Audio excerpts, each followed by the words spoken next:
Third રેન્જમાં ડાયરા કાર્યક્રમ અને આ ડાયરાના કાર્યક્રમને લઈ અને કોંગ્રેસનું નિવેદન સામે આવ્યું છે। અભયારણ્ય પાસે એક ઘોંઘાટ ન હોવો જોઈએ તેવું મનીષ દોશી કહે છે। તેઓ વધુમાં કહે છે કે કોના હાથ નીચે આ ડાયરાનું આયોજન કરવામાં આવ્યું હતું।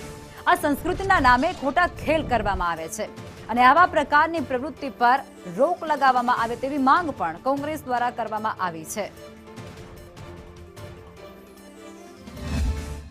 આવા કાર્યક્રમની મંજૂરી કોના આદેશથી આપવાની છે? મૌખિક છે કે લેખિત? કારણ કે એની પત્રિકા વાયરલ થઈ છે, જેમાં સાંસદ પણ છે અને રાજ્યના મંત્રીશ્રી પણ એમાં જવાના છે।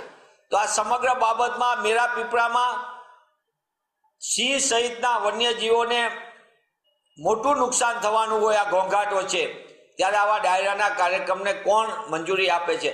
નામ સંસ્કૃતિનું અને સંસ્કૃતિ દર્શનના નામે આવા ખેલ, જેના કારણે આપણે ભૂતકાળમાં જોયું છે કે ઘણા સિંહોનું મોત થયા છે। તેવા સંજોગોમાં આવા પ્રકારની પ્રવૃત્તિ પર તાત્કાલિક રોક લાગવી જોઈએ।